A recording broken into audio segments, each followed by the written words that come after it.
Under the Constitution, the Congress has every right for whatever information it seeks from the Federal Reserve. There's no transparency here, and we're going to find out. The Fed can be, and Treasury can be secretive for a while, but not forever. The Fed is like someone who rents a house. Congress can choose not to renew the Fed's money coining lease simply by repealing the Federal Reserve Act with a majority vote. Welcome to Best Evidence. My name is John Titus. In this second episode of the War for Bankocracy series, we are going to explore the most controversial statement in last year's Biden White House memo. In the last episode, we looked at some legal issues of that memo. In this episode, we are going to consider statements as factual assertions, and we're going to do so in a light most favorable to the memo, because that exercise will tend to reveal the extent of central bank power generally, and the Fed's power in particular, the Federal Reserve's power. Those are two very different things, but let's start with the legal summary. But before we do, a quick reminder that the series and all of its constituent parts are available for free at Catherine Austin Fitts' website, Solari.com, link in the description box below. Thank you to Catherine for guaranteeing that the series will be there at her website, regardless of what YouTube or other platforms may or may not do. Also, thank you to James Corbett, who interviewed me for episode 1 in connection with that episode. That interview is up at Solari. It's also up, of course, at corbettreport.com. At Solari, it's available as bonus material or extras. I think that's the tab. In any event, let's now go to the legal summary of the Biden White House memo.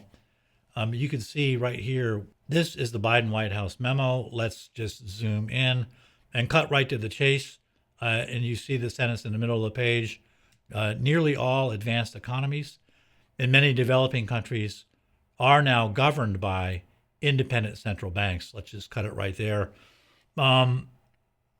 This introductory bit right here, I'm going to take up in the next episode. For now, let's consider the green highlight. And what we want to do is ask whether or not it's true as a factual matter that independent central banks govern entire economies and entire countries. And by the way, the White House memo tells us that independent central banks are ones whose governing bodies decide monetary policy without political input, approval, or fear of reprisal.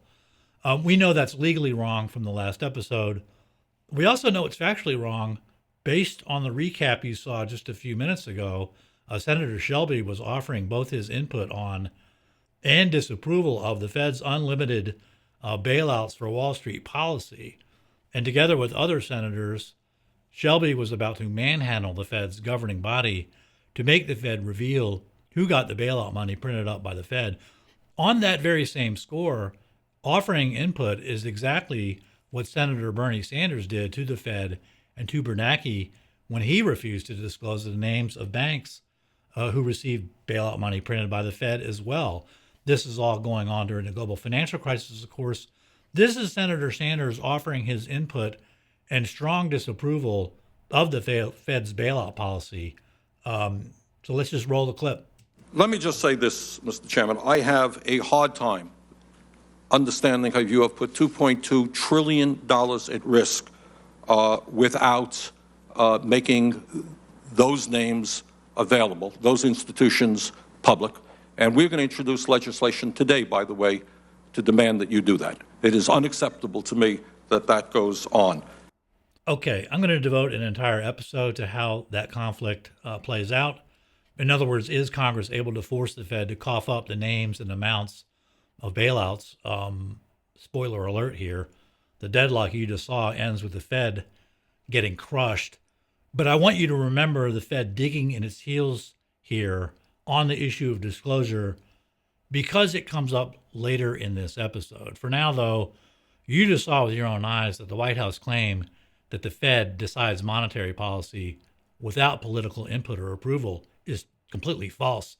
It's false legally because the Fed is a creature of Congress that has no power at all that doesn't come from Congress. And we saw that in the last episode.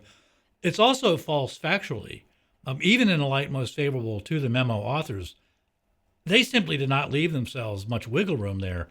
You just saw Shelby and Sanders alike heaping disapproval on the Federal Reserve. I actually can't believe that an adult who lived through the global financial crisis would write something that ridiculous. So that's on the authors, sorry to say. But what about the memo's most brazen claim of all, that the country is governed by a central bank? Legally, we know that's false because the Fed is under congressional control and not the other way around.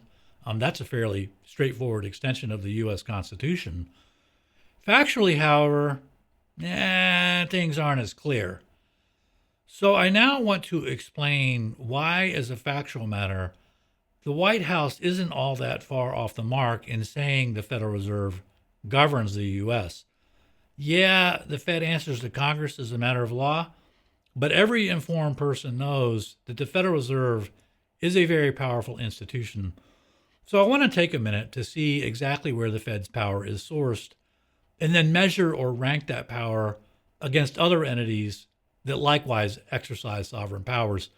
Remember, the Fed most certainly possesses sovereign power, money issuance and credit issuance, even though that power has been delegated by Congress. As we saw last time, the Fed basically rents its power from Congress under a lease known as the Federal Reserve Act.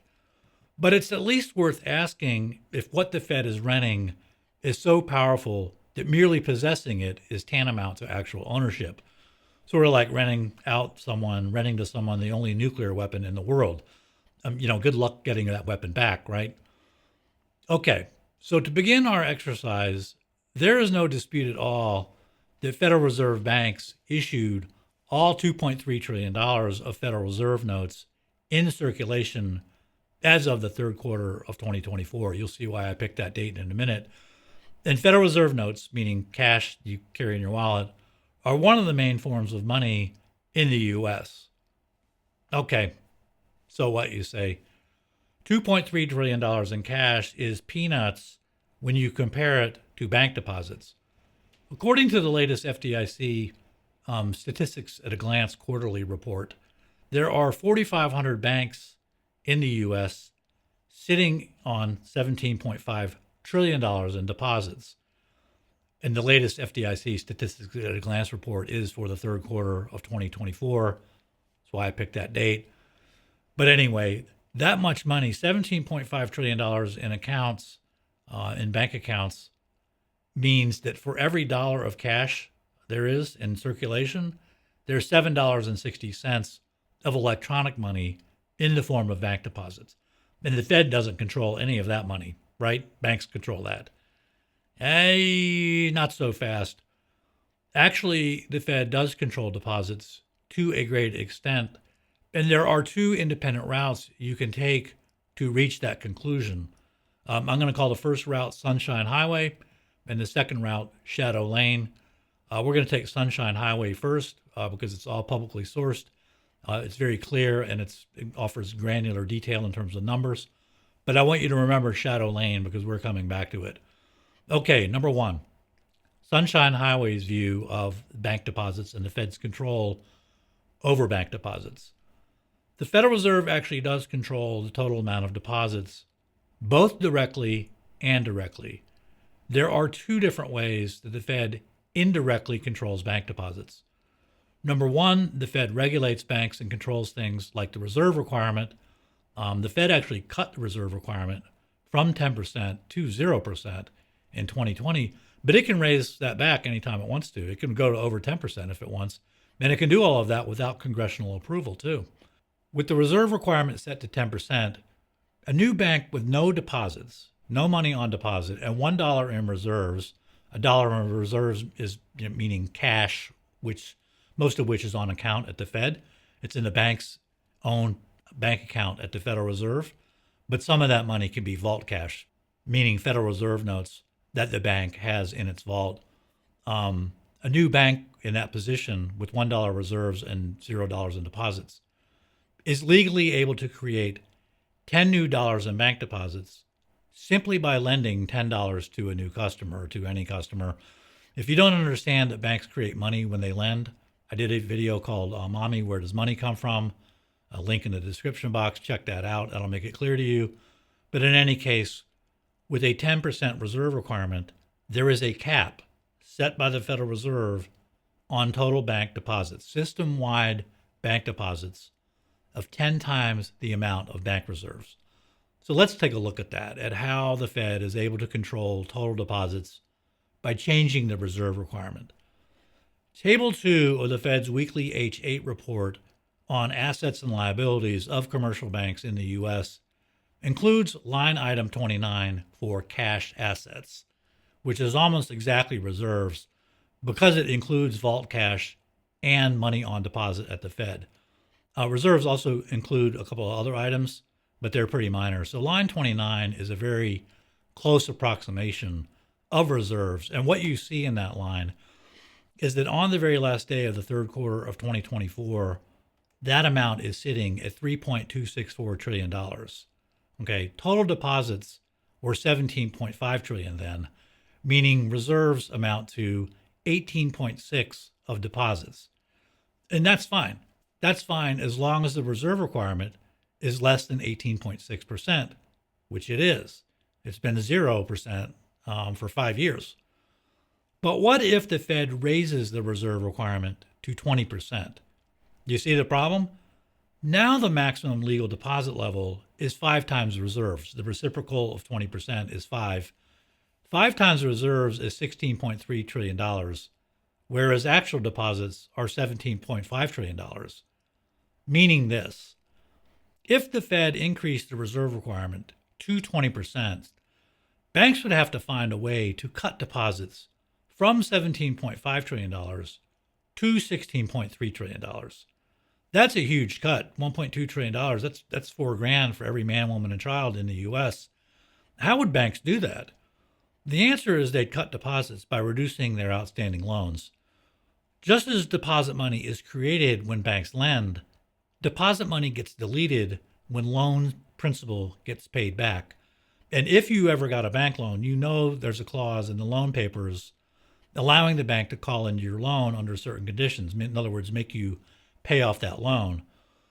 So with a new 20% reserve requirement, some combination of you and another $1.2 trillion worth of borrowers would need to cough up money right now and retire your loans. Now, of course, the Fed would not do that, but it could. And the Fed could do all of that, by the way, without congressional input. That's an absolute ton of leverage that the Federal Reserve has over the entire banking system right there. The mere mention of a reserve requirement in a phone call by a cranky Federal Reserve official to a large bank employee could have a huge negative impact on the entire banking system. Do you see how much power that is? Okay, so that's one way the Fed indirectly controls total bank deposits. The second way the Fed indirectly controls total level of deposits is by controlling the total amount of new loans. The Federal Reserve controls that by controlling interest rates. The lower interest rates means there's more new loans and thus more deposits, and vice versa. And if you don't get that, just imagine for a minute the interest rate just shoots up to 300%. No one is going to take out any new loans with an interest rate of 3%, of 300%. And at that point, the only thing going on with loans is that existing loans are getting paid off, which cuts deposit by $1 for every dollar of principal paid. So if you have a 30-year loan, a 30-year mortgage, and the mortgage payment is $1,000, if it's late in that mortgage cycle, if it's year 29, your $1,000 mortgage payment probably whittles the principal down by $950, and that reduces deposits system-wide by $950. If it's early on in the mortgage cycle, it's year one, and you make a $1,000 mortgage payment, you might be cutting $50 in principal.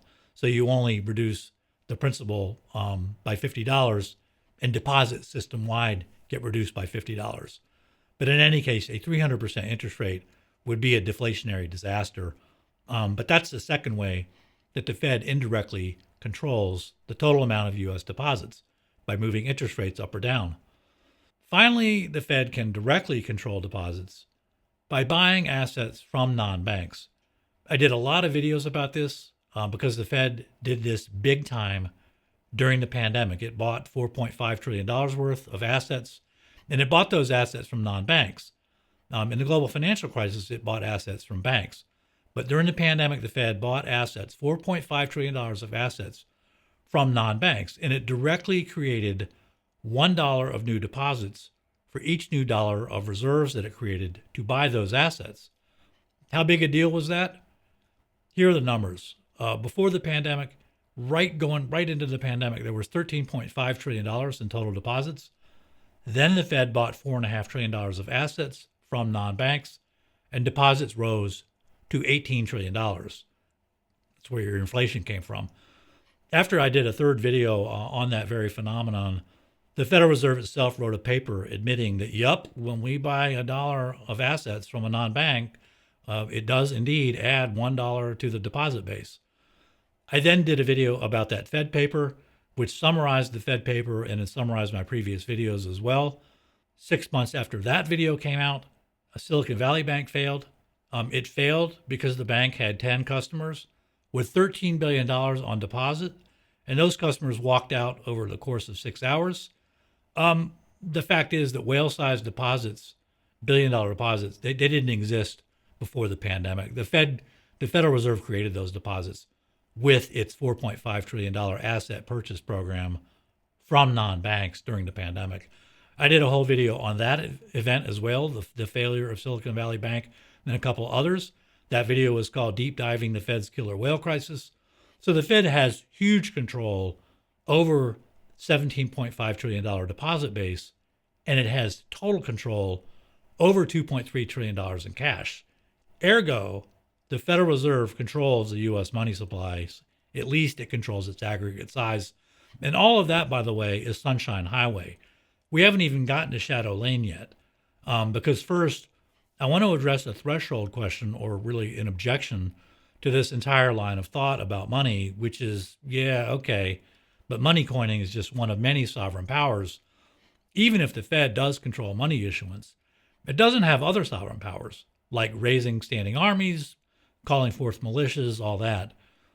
Doesn't the control of the military trump money issuance in terms of power? And this is where things get interesting. If you asked Machiavelli, he would agree with you. At least he would in 1520. That's the year he wrote a lesser-known book, lesser known than The Prince, a lesser-known book called The Art of War. And in part 7 of that book, Machiavelli says, men, steel, money, and bread are the sinews of war, but of these 4, the first 2 are more necessary, for men and steel find money and bread, but money and bread don't find men and steel. Okay, well, what does that mean? Machiavelli tells us in the very next sentence, the unarmed rich man is the prize of the poor soldier, meaning soldiers can find bankers and take their money, but not vice versa, making the military the top dog in the land. At least that was true in 1520. But somewhere along the way, the bankers of the world rose up and took the top spot away from the military. And by 1816, Thomas Jefferson, who wrote the Declaration of Independence when he was 33 years old and had 40 years to think about it, said, banking establishments are more dangerous than standing armies. I want you to think about that. This is a guy who was probably public enemy number 1 of the mightiest empire in the world, telling you that banks are more dangerous than standing armies, including the standing army of the British Empire, which he faced. And Jefferson drops a clue about his thinking on that score in the very next clause. Spending money to be paid by posterity under the name of funding is but swindling futurity on a large scale. Now, what does that mean? What's Thomas Jefferson referring to when he says spending money to be paid by posterity in the name of funding is a swindle? What is the swindle? He's referring to what changed between 1520 and 1816. It's an event that enabled banks to usurp standing armies as the most dangerous, and that was the creation of the Bank of England in 1694. The Bank of England at that point became the blueprint for all future central banks. Now, how do I know that? I know that because the Bank of England meets all 3 criteria that are in play right now with Machiavelli and Thomas Jefferson. Let's just run through them. Number 1, Bank of England was created in 1694. That's after 1520 and before 1816. So that one checks out. Number two, due to the way the Bank of England was set up, men in steel could no longer find money per Machiavelli. So his reasoning was off the table due to the way the Bank of England was set up. Yes, the Bank of England issued money, but it did so opaquely, so the owners were hidden. The Bank of England was set up with 1,300 shareholders, and no one shareholder was allowed to own even 1% of the shares. That's a great selling point, right? You can't have a dominant shareholder, so don't worry about things. No, that's not right. I want to read from The Lost Science of Money by Stephen Zarlanga at page 283. If you want to understand money, read this book. If you don't, be my guest. But here's what Zarlanga says in The Lost Science of Money. The Bank of England. It was given a charter to operate for 12 years, starting in 1694. Of the 1.2 million pound share subscription, no one person was to own over 10,000 pounds, later 20,000, though nominee ownership through another person couldn't be stopped. Let me read that last little part because it's so important. Nominee ownership of the Bank of England through another person couldn't be stopped. And that is really essential to understand because, in other words, you don't know who owned the Bank of England. And there's no way to know who owned the Bank of England because there's no way to know who the biggest shareholder was because ownership was hidden through a web of nominee shareholders and private contracts. So think about it. Let's say I'm Lord Mothman, and I've got 50 private contracts here in my desk drawer, each one with a 0.5% shareholder in the Bank of England. Well, guess what? I control 25% of the Bank of England, and no one even knows who I am, not even the military.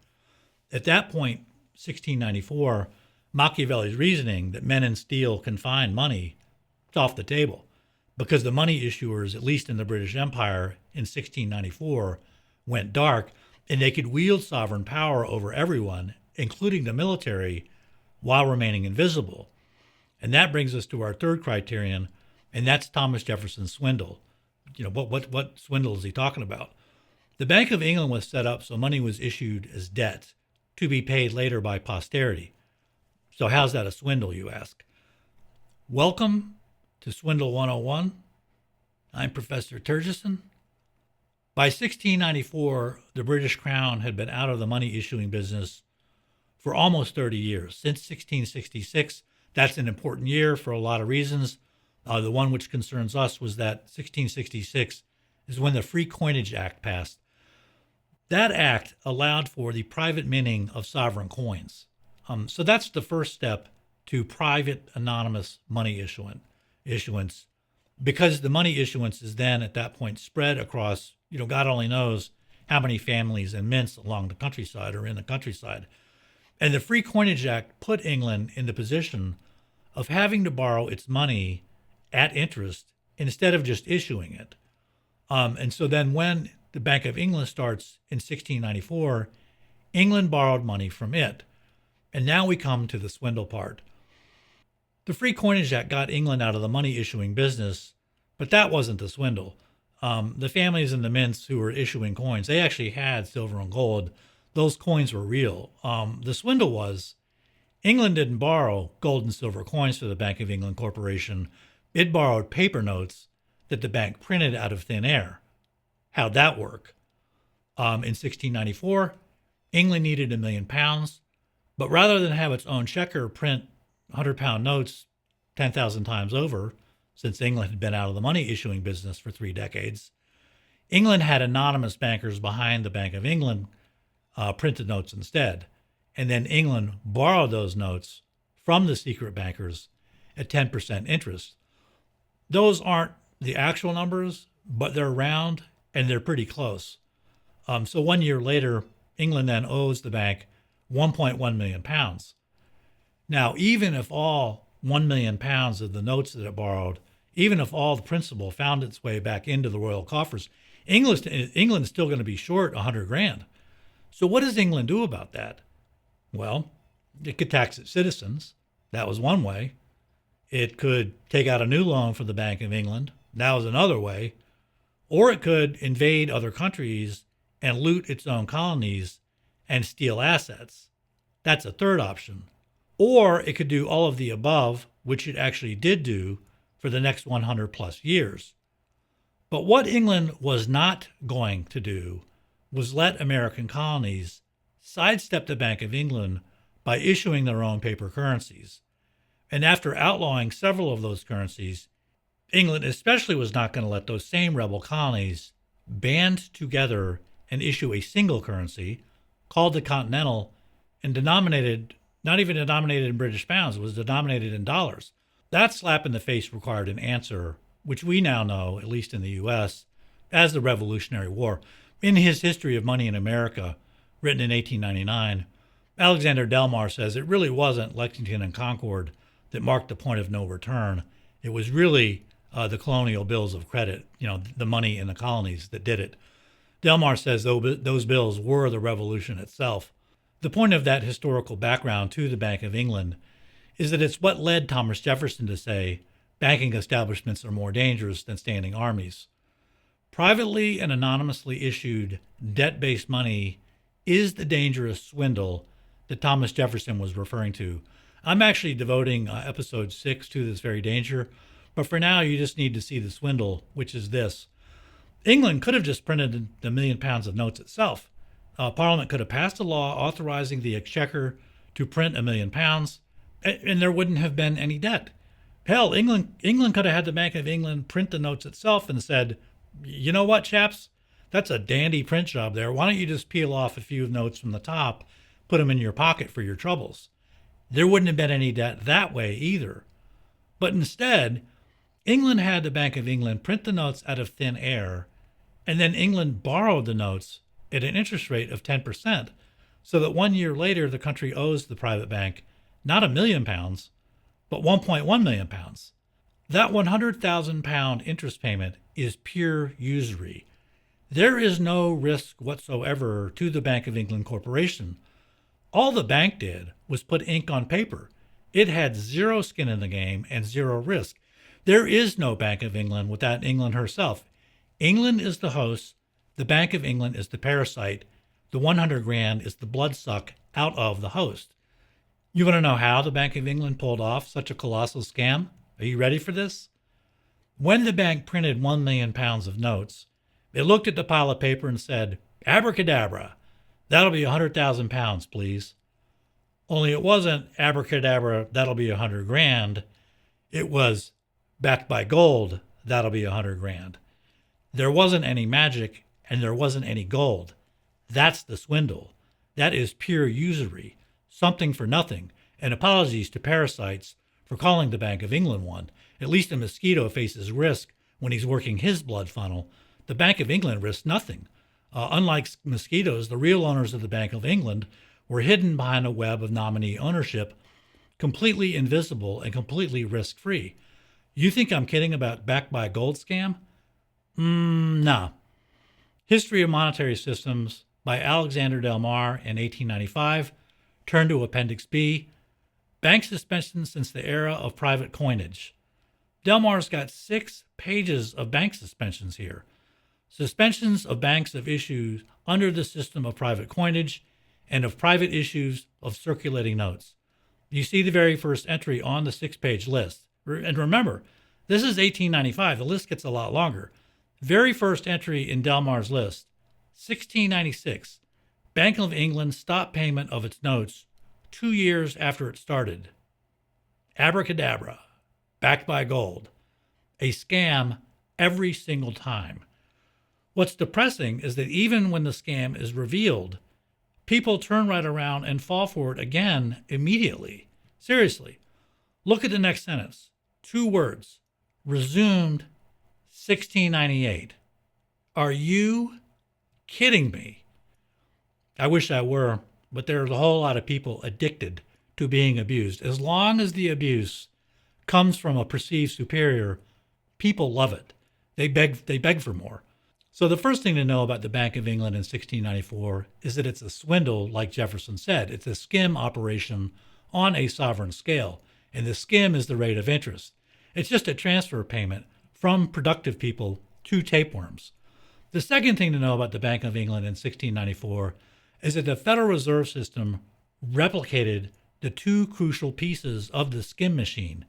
It replicated the Thomas Jefferson piece, the debt as money swindle, and it replicated the Machiavelli piece, which is private and anonymous ownership of money issuing machine.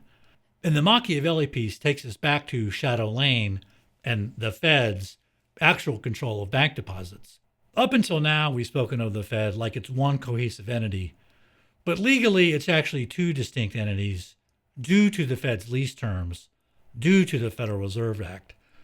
One Federal Reserve entity is public and allegedly plays an oversight role, an administrative role, and the other Fed entity is private, like the Bank of England. And it's actually this private entity that issues money in the form of debt, which is the other crucial piece of the skim machine. The public-owned entity is called the Board of Governors of the Federal Reserve System. It's the face of the Fed. The Fed governors and the chairman of the board are nominated by the president. They're confirmed by the Senate. And the Fed chairman has to testify before Congress twice a year under the Humphrey-Hawkins Act, written in 1978, drafted in part by James Galbraith, who we'll see here in a few minutes. But anyway, the Fed chairman and the rest of the Board of Governors, they are government employees. They're paid by the government. The key thing about the Board of Governors is it doesn't issue any money. It doesn't take any deposits. It's not a bank. Money, as shown by the Fed's weekly H41 report, is actually issued by the other private Fed entity comprising 12 regional Federal Reserve banks.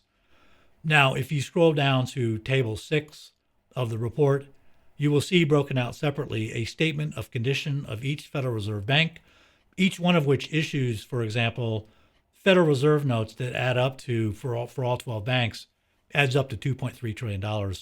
And all 12 of those Federal Reserve banks are privately owned by shareholders who pay the salaries of the Fed bank president and pay the salaries of the Fed bank employees. The shareholders of these Fed banks are corporations. Specifically, they are commercial and retail banks from whatever region we're talking about. So, for example, the New York Fed owners include JP Morgan Chase and Citigroup, who are the biggest shareholders of the New York Fed Bank. But who owns JP Morgan Chase and Citigroup? Well, if you look at Citigroup's regulatory filings, their statements of stock ownership, you'll discover that its biggest shareholders are huge corporations. And if you look at their statements of stock ownership, you'll find yourself looking, in other words, at one giant, ever-peeling, never-revealing onion that conceals the actual owners of the sovereign U.S. monetary engine within a web of corporate ownership. So again, as in 1694, it's a system of nominal, anonymous, secret ownership. You have no way of knowing if there are 2 or 3 or 12 dominant people or dominant families who actually own the Federal Reserve banks that are issuing U.S. money. What you do know to a certainty is that the same people who own commercial banks in a region also own the regional Fed Bank due to share ownership. In other words, whoever owns BlackRock stock owns Citigroup too, and also owns the New York Fed stock. And the same is true of Vanguard and so on and so forth. For this reason, overlapping and anonymous corporate ownership, you can't really say that the Fed doesn't control commercial banking deposits outright. The real ownership of the Fed, of Federal Reserve banks and commercial banks alike, is very carefully hidden by this scheme. But rest assured that Mr. Mothman and his drawer of 50 or 10,000 nominee contracts for monetary control are safe and sound and effective on Shadow Lane. And this gets us back to the nuclear weapon question. If the Fed, whoever actually owns the Federal Reserve banks, is in possession of the apex sovereign power of the U.S., isn't the Biden White House memo correct in saying that a central bank governs the nation? And the answer to that is no, due to the Constitution. This is why Congress can get any information at once from the Federal Reserve, even information about money issuance that doesn't come from the public Board of Governors, but that comes instead from the privately owned New York Federal Reserve Bank itself. Episode number 4 in this series is called Down Goes Bernanke, and it's going to show that Congress has transparency into the private Fed banks as a matter of historical fact. In other words, we already know from episode 1 that Congress has control and transparency into the Fed as a matter of law, but what the global financial crisis proved was that transparency into the Fed exists as a matter of fact as well. The Fed tried to hide what it did with trillions of dollars of money that it printed up to bail out Wall Street banks. But Congress, as well as FOIA lawsuits, forced the Fed to disclose where every last dollar went due to public anger over the bailouts. So let's be real clear here. What prevents the Fed from operating in total darkness and from having unbounded control over the entire country via the monetary control is the U.S. Constitution. Without the Constitution, the U.S. would have done in 1913 what Europe did in the 90s, which was give a nuclear weapon to criminals like Christine Lagarde and saying, do whatever you want with our money. And that's exactly what Europe did when it made the ECB independent of national governments, the exact opposite of the Federal Reserve. Here is Professor James Galbraith again. He is again in Congress, as you see. Here we go. Unlike the European Central Bank, which is an independent entity, the Federal Reserve is not and cannot be independent of Congress. It is a creature of Congress under the Constitution. So the European Central Bank is independent of countries in the EU. The ECB doesn't have to listen to them at all, doesn't have to respond to their document requests, and in fact, it's legally obligated not to take instructions from EU nations. We'll see that in a few minutes. So let's talk about what makes the ECB independent of European governments, and then talk about the practical effects of being in a country that has an independent central bank. The first thing to ask about any central bank is what law created it, because that tells you how the central bank can be eliminated if you don't like what it's doing. As we saw, to eliminate the Federal Reserve, you just need a majority of the House, a majority of the Senate, and the signature of the president, and the Fed is gone, it's erased. The ECB, though, presents a much thornier problem. The ECB was created by treaty among many nations, not by the act of a single nation. I think it's up to now 20 countries. Most of them signed the Treaty of Maastricht in the early 90s. Others agreed later. They agreed to the terms of the treaty. You can think of that treaty in Europe as legally, it's on par with, it's on the same ground floor level as the U.S. Constitution. In other words, 13 American colonies signed the U.S. Constitution.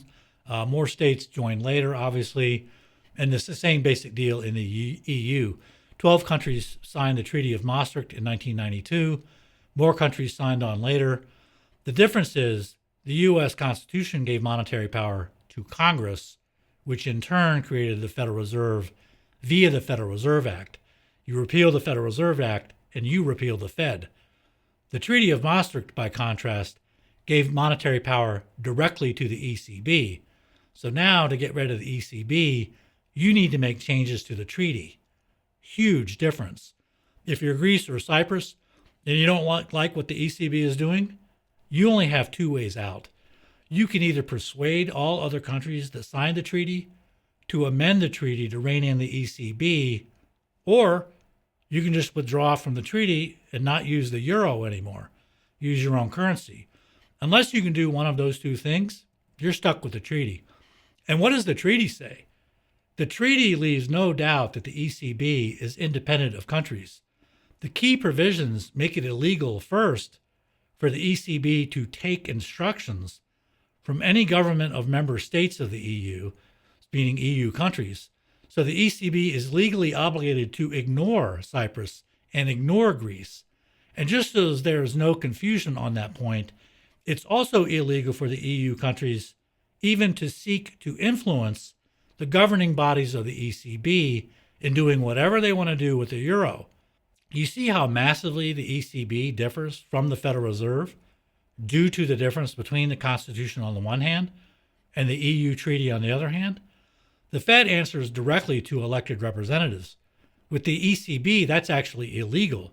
The ECB governs EU nations because it has unfettered control of the apex sovereign power, and that's money coining.